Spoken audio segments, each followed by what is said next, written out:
Back, everybody, to the Full Bean Show. We have another episode for you, and today I am going to introduce myself as Ozzy, as I always do, David. and the guy behind the camera and the, I guess, sound and equipment and everything, like I've said before, is Frankie. Kind of a Swiss Army knife around here. Pretty much everything other than the talent. That's me. Yeah, you got some You're talent. talented, Frankie. Don't knock yourself. I did set all this stuff up really nicely. Exactly. Good cable We're management. just gonna have everything just out. Yeah, we were just gonna. Yeah, exactly like you said, cables everywhere. Wires were going everywhere. You guys had wires like going around you guys for some reason. Yeah. Like I thought that was kind of weird. I was like, no, That was the studio look. no, because See, then that falls to me That's exactly why we brought you on. for cable management. Only cable man. Just cable management. Badass. No one's gonna be tripping or falling over it. Yeah, this is safety first, Frankie. Safety first. I hate cable management. Like, that's the most tedious thing ever, I think. No, like, how do you think you're It probably is, even for like the most But it's basic satisfying. setup. Dude, Yeah, it's Satisfying, basic. though. It It is is. satisfying. like when I have like my laptop charging, or like because I take it to school, and I just take it around in my backpack. But when I set it up on my desk, like I have to route it behind my desk. You know, I got to put like the charger, like the adapter away into the little compartment because I hate seeing it just out. Yeah, I got to have it like nicely set up. I feel like Cable management. those cable management like kits, like, they honestly never work for me. I think they suck. Right? You just have to do it right because I've done it before, like on my previous desk where I had like that wire wrap. Yeah. And like even like the little ties to hold everything together, and The it really ties came work, out. yeah. Yeah, it came out really The nice. ties work. I think what never works for me is the little sticky part, the sticky like tape or whatever. That has the little like clip almost. Yeah, it on has it. like, yeah, exactly. Like, that falls within like 3 days. You know? Well, you just got to make sure the surface that you apply Yeah, that even little then, clip you on move there. the cable. You move the cable, that thing comes flying. Yeah, exactly. So I just use like the ties, and then I just put like duct tape and duct tape it to like the under the surface or whatever, and that's worked the best for me. I don't know about you guys. I mean, that's enough about cable management. Okay. Well, you wanted something to talk about. Let's so- get to the topic of the day. Well, today's episode we are going to talk about IndyCar, the first IndyCar race Of the season. of the season. As you can see on our board, it is going to be the St. Petersburg Grand Prix. Yes, interesting. I found it a little. I like how Indy was like, we're gonna start the same weekend as F1. Yeah, bold statement, or you think it's just that's how it is? Um. It's kind of, I don't know. Okay. risking it Well, on I that, will say man. this: it was more entertaining than the F1 race. It was. I agree. It was a better race. It was. Well, we'll explain why. Yeah. The big news on the talk coming into this one on Sunday was that the Phoenix, he The man, the myth, the Phoenix. he came in pole position. Yeah, he got pole. I think it's his second pole I believe so. I in think it's his, IndyCar. I believe it's his second pole, I think it's his second pole. and it was an exciting race for him. It was eventful. Yeah, really To say the eventful. least. Like, yeah, compared to the F1 race, it was a good race.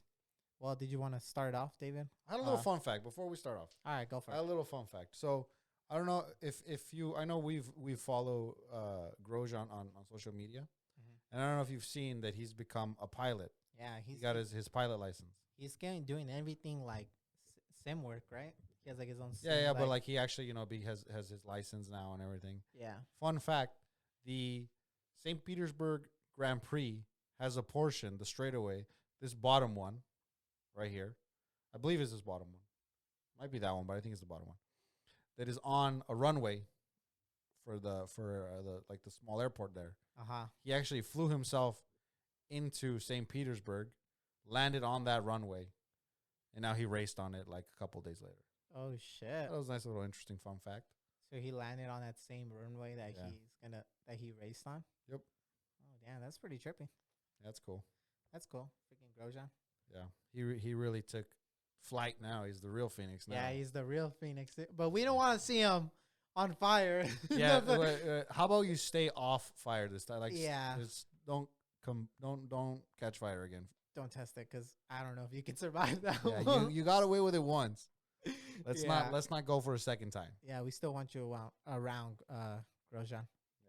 Yeah. Anyways, let's get to the race. All right, go for it. We have lap 1 is already Crazy. crazy eventful. We have a huge pileup, Yeah, a huge crash. I think we haven't seen a pile up like that in a while. It's like 5 cars, something Uh-huh. like that. Airborne. Car is airborne. That takes a while to clean up. Luckily, everyone walks away. It looks like everyone was cleared. Everyone went to the medical tent afterwards. So And thank God everyone's everybody's cleared. safe. Yeah, everyone's cleared. Everyone was released right away. So, which is a testament to the safety, Of the cars. of the cars. Yeah, Because true. if you watch it, like it's a big crash. Yeah, it's a big hit. It's a big crash. So there's like cars flying, pieces flying, debris flying, and it was a tough corner, and that corner everyone been having trouble all week on that corner. Was this turn 4? Yes, it was turn 4. Oh, okay, gotcha. Anyway, so that was good that everyone survived, but it already eventful race. Yeah. We go on, and in this race, it kind of takes a little bit of a lull, and And we're back to the IndyCar Grand Prix. So, how you were saying, David, that on lap 1 there was a big incident, big crash. and then it slowed. Once they cleared up the crash, it slowed down. The race became kind of stale at that moment. Is that what the point that you were getting to? The race got a little. There's a little bit of a lull. We have at the front of the pack, we have Pato Award passes Colton Herta for, I believe it was 3rd at the time or 2nd, Yeah, and Grosjean seems to be cruising at that point. yeah. Grosjean is cruising. Grosjean was up ahead like 7 seconds by that time. Yeah, he was 'Cause- cruising for a little bit. Yeah, because Herta's tires, I don't know what happened, but they just fell off. So then Award was able to overtake him like relatively easily. Yeah. And then the following, I think like lap 28, Herta boxes for new tires and stuff like that. And after that, then we get a few more cars start a box. Lap 38, lap 31, lap 32, Award and Ericsson start to box. And at that same time, the race leaders, the race leader Grosjean boxes and comes out in front of Award, and which was the one he was fighting for in first place. At the same time, McLaughlin pit after Grosjean. Grosjean had a bad pit, right? If I remember, He had a slow pit. I think he had a slow pit, which allowed McLaughlin to catch him. Yeah. So if you see that Grosjean is coming, Grosjean is on the track, and then McLaughlin is coming out of the pit, and McLaughlin barely passes. He barely comes out in front of Grosjean. If you see like the onboard dash cam, like it's crazy how close like Yeah, McLaughlin this- just boom. Like if I don't know if you've ever seen like if you're driving out like in some crazy country or anything, someone gets cut you off. I mean, Like that's get how cut off close it here. was. Yeah. But it was close. It was and it was tight. And it was not. It was the first. It was the first. It was the first time. Yeah. It was a pretty. It was of two that the same two racers are caught in a similar incident. Yeah, exactly. It was a pretty close. From there on, come it's really it's an intense race Yep. between those two. Yeah. And I have right here at lap 40. mhm. There's an interesting situation where we get a yellow flag, and Scott Dixon is in the pit lane. Oh, I don't know shit. if you No. paid attention to this. He exits a second like too late. So the flag had just he was gonna come out and be in first, Okay. and he's about to exit. The yellow flag comes out, and because of that, like the pit exit the line, he's not out yet. He gets put into fifth. Oh shit. Yeah, I looked a little. It was a little interesting that he gets put into fifth, and he should have come out in first. Oh wow. Yeah, I thought it was a little weird because of the way that the line is set up. They explained it pretty well on the race. So when he was in the pit, the yellow flag came out. Well, yeah, he's coming out. He's changed his tires. Oh, okay. He's about to come out across the pit exit, the line, and like right before he comes out that line. And since there was a yellow, everybody has slowed down. Yeah, but because they explained that because of where that line falls on the straight that goes alongside of the pits, that the cars had passed the other cars, the other racers, the other 4 racers in front of him had passed that line right as that flag, the yellow flag comes out. Okay. But he's behind that line when the yellow flag comes out. But where he was located, it looks as if he was going to come out, maybe not comfortably in first, but he should have come out of the pits in first and been able to like at least hold first for a couple corners at least. That would have been crazy, huh? Yeah, it was weird. I was watching, I was like, what happened? And like, because that turn after that straightaway is kind of long compared to where the pit exit is. Yeah. And like, it looked like he should have come out in first. Oh wow. That would have been another twist into the story. Yeah. And into that equation. I know like something to like know is like IndyCar a little different than F1 is when there's a yellow, the pit entry is closed. No one can pit. Is that correct? I believe so. Yeah. Okay. I think I remember like seeing something. We're not like IndyCar specialists. Yeah. So not yet. So we're learning along with you. Exactly. Indy. So if there's something that you guys know that we don't or say it wrong, like drop it down in the comments. Let us know. Exactly. And then like if anybody is because we're kind of barely getting into Indy, we known about it, but we're barely like getting like now deeply invest into it. Like you can join us for the ride and learn with us. From that yellow flag, there's a restart. Okay. That causes the second huge crash of the day. Gotcha. Same turn. Turn 4, huh? Yeah, turn 4 was taking everyone out this race. Yeah, with that race. It's because it's so tight. And then once they lose. It's a tough turn. Once they lose, like, grip right there, they turn the wheel, but they don't turn. They just keep going straight. Yeah. And then either, like, someone's on the outside of them.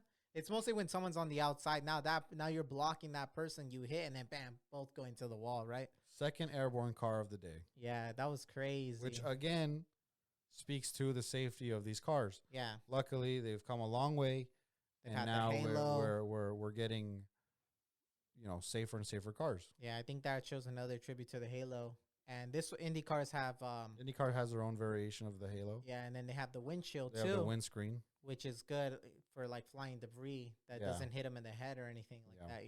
So, like you say, just another win for the safety of the cars and the people who actually go into all that and the development in that. And that was the next big crash. Brings out the caution. Literally, like they didn't even get one lap of racing. Yeah, I mean they say it in the broadcast. Yellow flags breed yellow flags. Yeah, you're right. Yeah. So and I mean it's true. You pack everyone back up into a bunch. People have chances that maybe they didn't think they had, and they go for it. Exactly. Yep. And it looked like, to me in this race, it was crazy how everybody seemed like everybody's going for it. No one was holding anything back, Yeah, it was everyone was going. Everybody was going full beans. Yeah. There it is. Everybody was going full beans. Like no one was holding back. Like no one was staying behind anybody. Everybody was trying to overtake and gain positions. Yeah, everyone was elbows out the whole race. And this is something that we talked about, how we thought that we're thinking that now that F1 is becoming bigger in the States and how it's attracting new viewership. Let's get to that a little later. Okay. I think we're going to go, I really want to go in depth in that. And I think let's get to that in a second. All right. Well, don't forget. I won't. Don't worry. All right. Don't forget. I won't. Sometimes you forget, and then all right, Frankie, write it down. We're gonna hit that note later. Okay. All right. So then that one happens. It's between I know Kirkwood and Harvey's crash, that big crash, and then we get the green flag, and then again we get another caution yellow flag out by Colton Herta. And what sucks about all these crashes, there were a lot of Andretti cars that were getting Andretti, which has 4 cars, 3 of them I think are out. I don't know. I think Colton is the I third. told you if a number, I would be lying. I think Colton was the 3rd car, Andretti car. They got knocked out of the race. Knocked out, yeah. DNFs. So Herta goes out. He gets retired out of the race. Lap 55, we get the green flag, and something to note at this time, we have McLaughlin and Grosjean up top. McLaughlin being in first. That was pretty much the rest of the race. Yeah, and Pretty much the rest of the race was Grosjean and McLaughlin going at it. Exactly, and that was some crazy. It was good racing. It was good racing, and one thing to note was just how Grosjean just would not. Less than half a second between them. Less than half a second. I mean, if you're new to racing, it's not good to follow a car that close for that long. Especially on these tires where this race they were having a lot of tire drag. Yeah, high tire drag. So less than half a second they were they had that gap on him for just lap after lap after lap after lap. And then something that you mentioned was that Grosjean is a very talkative person over the radio, and during this time he's quiet. He's quiet, huh? Quiet Phoenix. Yeah. And after this tight race, they're essentially playing chicken. Well, like who's gonna blink first? I guess exactly, because they need a pit, right? Yeah, they needed a pit, both of them, and it was essentially who's gonna blink 1st. Mm-hmm. So Grosjean ends up blinking first. He stops the pit. He comes out, and I think it was brilliant. I don't know. I mean, I don't know, but it was really good timing for the pit. Because Scott is in traffic the whole time. Scott McLaughlin, he's in traffic that whole lap. So he's catching up. Blue markers. He's catching up cars behind. Yeah. So he's gonna He's gonna lap. Yeah. So Grosjean is on his out lap. Takes advantage of that. Scott comes in, and then we get the second close call close at pit call. exit between Grosjean and McLaughlin. Yeah, and these guys were giving it all full beans ahead. And then, unfortunately, a couple corners later, it comes to a crash between the two leaders of the race. Yeah, neither of them were like letting go. Each one. Yeah, was they go into turn 4, and then it's a game of chicken. Who's moving first? And none of them move. None of them do. Which unfortunately, at the end, it makes them both lose, right? Yeah, I mean. I agree with what they decided. McLaughlin was penalized for it, and Grosjean was on the line. Grosjean was on the racing line, and I mean, yes, you can argue that Grosjean should have just been a little more patient. He's on warmer tires. The McLaughlin's on cold tires, and he could have maybe gotten him a couple corners later, but I mean. That just shows you how tight this race was, and how that everyone was just leaving everything on the track. I think that was a big moment for that race between them. Yeah, and then fortunately, Pato Ward comes onto some good fortune there. Yeah, he does. Just cruises on into first, and for the time being, he had some fortune. Yeah. So once they come together, those are the race leaders. They get retired from the race. Yeah. And we have a Ward, Ericsson, and I think Scott Dixon, right? I believe. I believe that. Yeah. So and then there's I think 21 laps left. Yeah, 21 laps, 22 laps left. So Ward just has to hold on for those last laps. He does. And a thing to note, he races for McLaren. And they have never won at this track. Oh, they've never won? Yeah, they've never won at this track. Gotcha. Okay, so this would have been a big victory. A big thing. And then, additionally, if you pay attention to Formula One, McLaren was having a bad day. Yeah, they were having a shit day. These two teams are linked together, so they were having a bad day in F1. Maybe they could have a good day in Indy, and it looked like it was going to be a good day. Mm-hmm. And all of a sudden, with 4 laps to go. Pato has a little bit of engine problem, and it gives Ericsson the lead. Pato's able to hold on to second, but it was unfortunate for him. Yeah. So then the race finishes, And Race it fin- finishes. Yep. finishes Ericsson, Award, and then Dixon, right? Yeah. That's like the top three of the That's podium. the podium. And yeah, it was an entertaining race. It was a really entertaining race from the beginning to the Yeah. end. As far as like the crashes, thank God everybody was safe.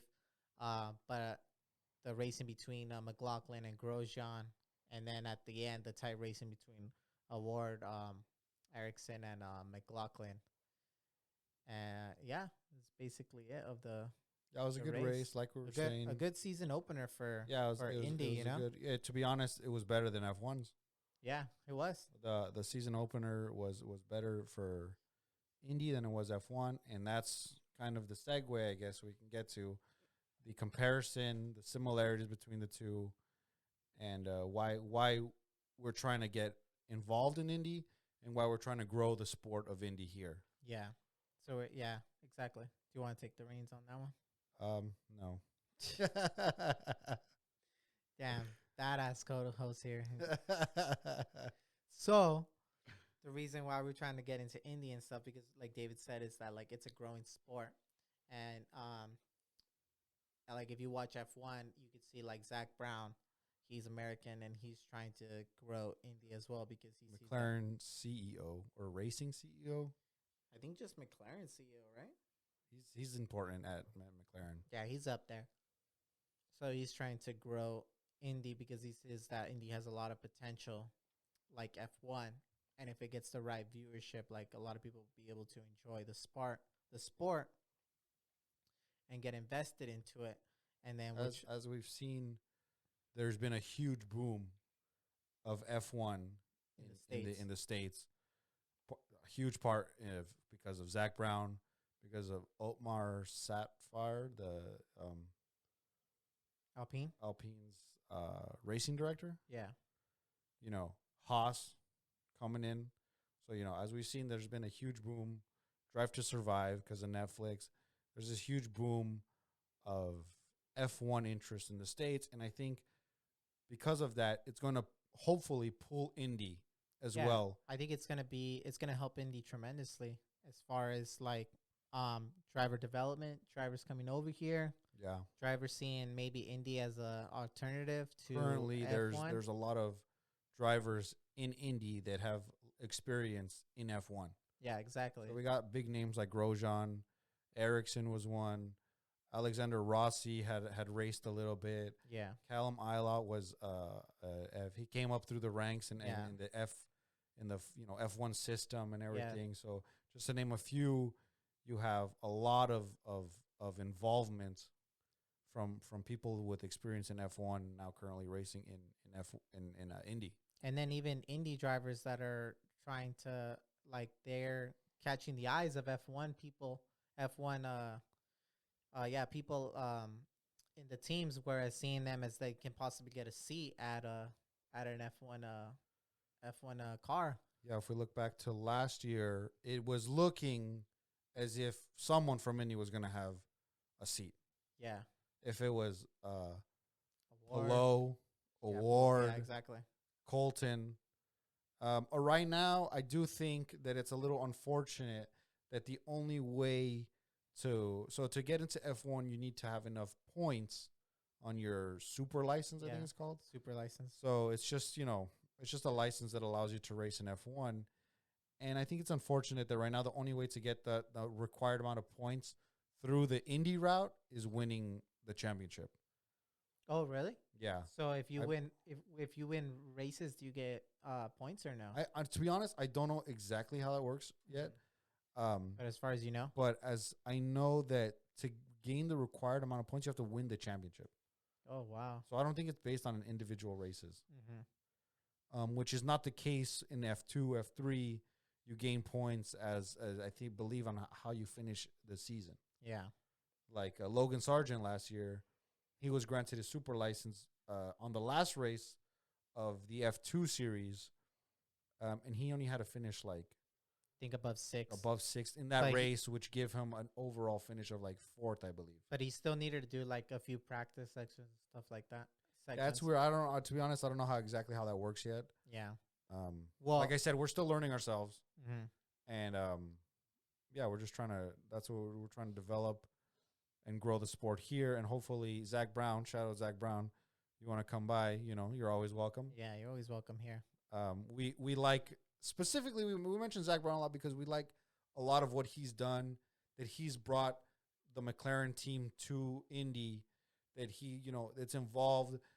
The Pato Award, being an Indy driver, has had experience in an F1 car. He's had a couple, I believe, practices. Yeah, he's in, like leaving F1. that opportunity open for them they could be in an F1 car if they show the skills, Because, you know? To become an F1 driver, it's really hard either to be from the Americas, whether that be North or South. You literally have to move to Europe. Yeah, You have to move to Europe at a really young age. So it's a really, it's a big commitment from someone over here to try to get into F1. They have to move over there. You have to, start in the go-karting series over there. And it's just, it's hard for it's a big commitment. I mean, a clear example you can see is like Checo. That's like a good example right there. He had to literally move over there He was, to make it. A young lad. Yeah, exactly. And young little pipsqueak. he had to move over there. And it's, it's a big commitment from someone who, you don't know how you're going to do. You don't know how you're going to fare. Yeah, exactly. It's a big risk. So we like the idea of Indy being a sort of feeder series to F1. Yeah. Or eventually, hopefully, that they become almost an equivalent league to them, because as far as like we've seen, like as far as like I've seen like on Indy, you see a lot of older dudes, and it kind of becomes like it looks like a retirement. I mean, I don't want to say retirement league, right? But it kind of looks like that on some ends, where in Indy they're investing a lot in the youth, and hopefully Indy can follow that track record of investing in the youth, and we get some more competitive racing in between them, and then Indy becomes more entertaining, Yeah, which is good, because Indy is proven to be very competitive. Yeah, and exactly. I believe that is due in part because of the fact that everyone believes that they have a chance. We're sitting here watching F1. Max is 10 seconds ahead. All right, guys, and we're back from technical difficulties that we had. That's all right. We're starting. We're a work in progress. Still learning. We're still learning. We're a work in progress. Yeah, we're still learning. So give us a break. some leeway over here. Yeah. So well, what we were talking about is that we were talking about Zach Brown, how he wants he wants IndyCar to grow in the States, just how F1 is growing, and how I was saying is that we want to aid in that process. Exactly. Yeah, and we want to help it grow as much as it can, and we want to, if there's no new viewers out there that are into Indy, they can hop on our show, and we'll talk about Indy, race debriefs about the races and stuff like that, and learn with us, because there's stuff that we don't know about Indy. Like for example, the teams, right? Yeah, that's a big thing for us. It's not like F1 where the cars of the teams have the same color, so you're able to distinguish the teams really easily, as compared to in Indy. It's kind of difficult if you haven't been watching for kind of a while, and the drivers. We've been watching. We haven't been deeply, invested in it for the last few seasons, but we have watched a good amount of races the last few seasons. Yeah, and it's still difficult for us to like even when remember all the cars are who's all on what up. team and things like that. And that's, I think, like Zach Brown again. Shout out Zach Brown once again. What he did, they brought the team over and they said, we're Team McLaren, just like F1. We're all going to be the same colors. Yeah, and I think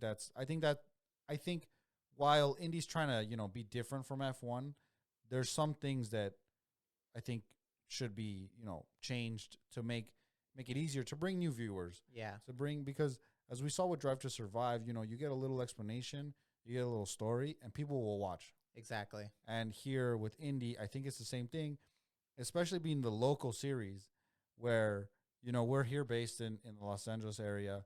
We're trying to bring awareness to Indy to grow the sport, because we think that the people here are interested in the type of motorsport that is F1, that is Indy, and that there does need to be some sort of changes in Indy to be easier for just the average viewer. So it's actually a good thing that we're new viewers, because then it could help Indy Yeah, in the end. Like we can help you.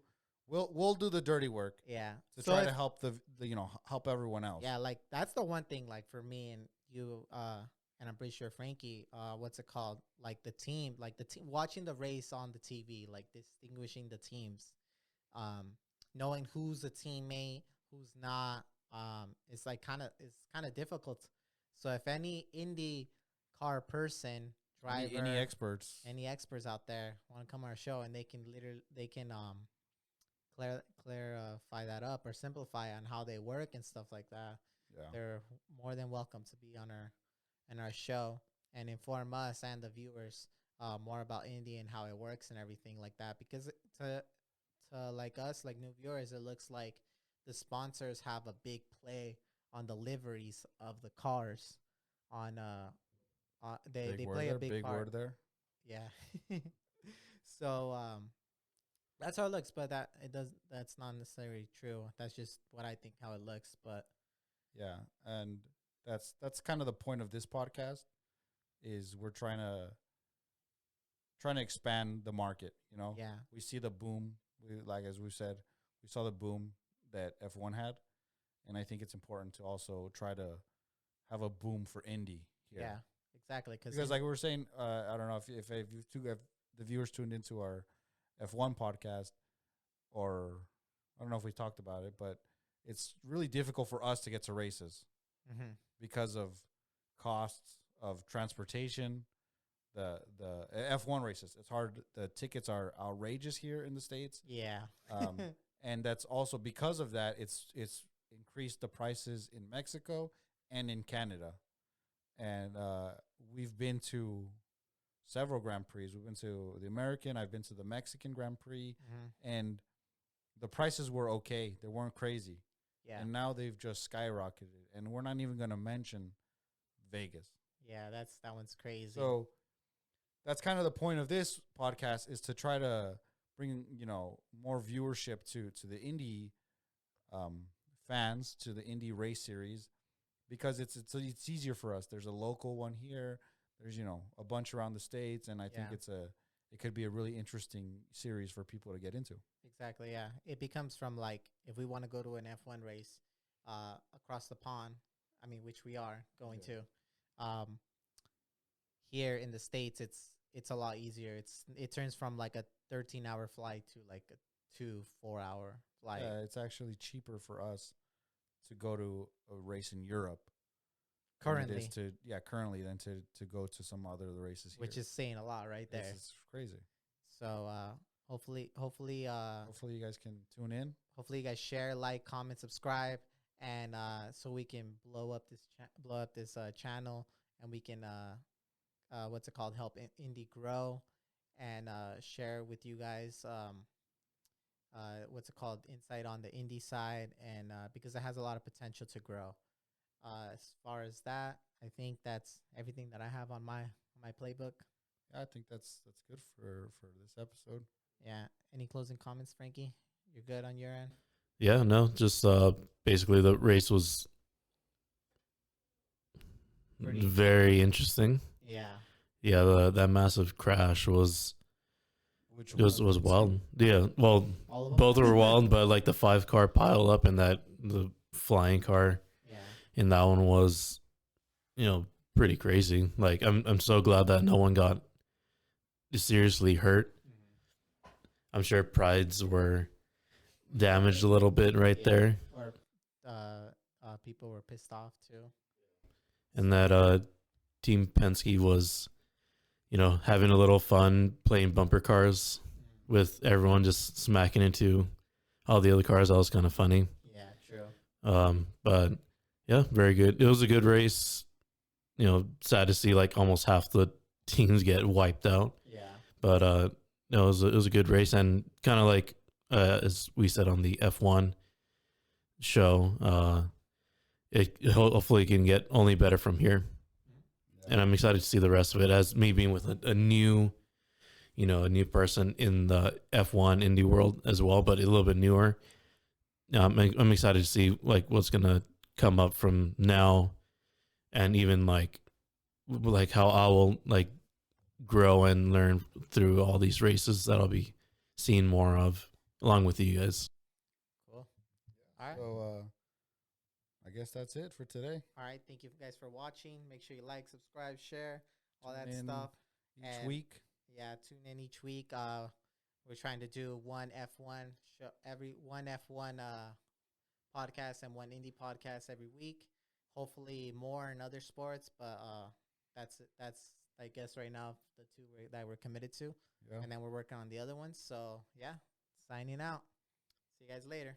Full beans.